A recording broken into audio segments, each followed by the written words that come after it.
નમસ્કાર, આપ જોઈ રહ્યા છો નેશન પ્લસ ન્યૂઝ. હું છું આપની સાથે હેતલ ભગત. રાષ્ટ્રપતિ દ્રૌપદી મુર્મુએ વાગડિયા ગામ સ્થિત એકતા કૌશલ્યવર્ધન કેન્દ્રની મુલાકાત લીધી.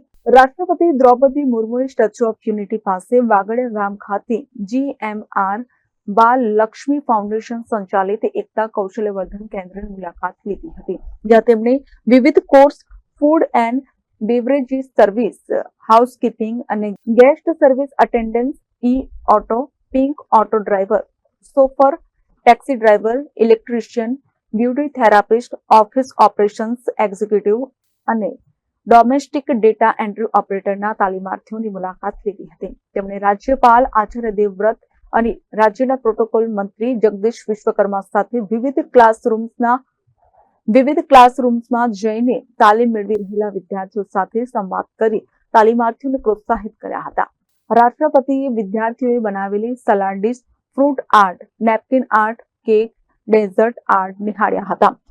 ફૂડ અને બેવરેજીસના તાલીમાર્થીઓની સેન્ડવિચ, ખમણ, ભજીયા, ગોટા જેવા વ્યંજનોને કલાત્મક રીતે પ્રદર્શિત કર્યા હતા.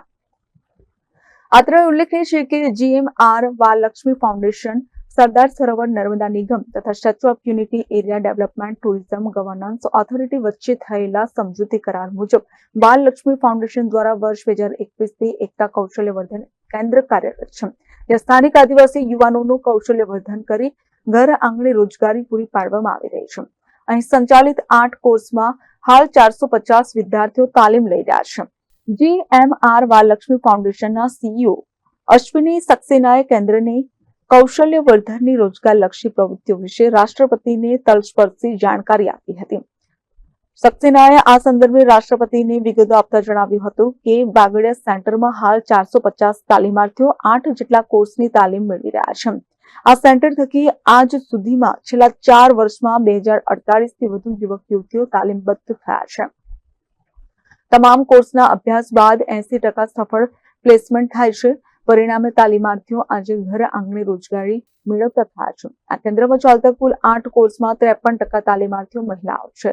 વિશેષતઃ દેશના વિવિધ રાજ્યોમાં 15 સ્કિલ ડેવલપમેન્ટ સેન્ટરો કાર્યરત છે, જેના થકી આજ સુધી દેશના 1 લાખ યુવક યુવતીઓ તાલીમબદ્ધ થયા છે. ઉપરાંત દર વર્ષે 7,000 તાલીમાર્થીઓને તાલીમ આપી સ્વરોજગારી તેમજ વિવિધ એકમોમાં રોજગારી માટે કુશળ બનાવવામાં આવે છે, તેમ એમણે ઉમેર્યું છે.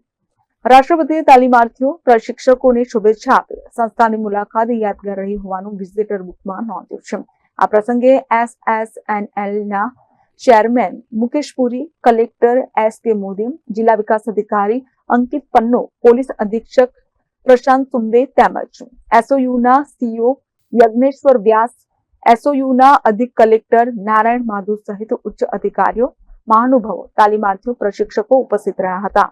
Bureau report, Nation Plus News, Ektanagar. સમાચારોનો સતત અપડેટ મેળવવા માટે અમારી નેશન પ્લસ ન્યૂઝની YouTube ચેનલને સબસ્ક્રાઇબ કરો, બેલ આઇકન દબાવો અને જોડાયેલા રહો ફેસબુક, ઇન્સ્ટાગ્રામ અને ટ્વિટર પર.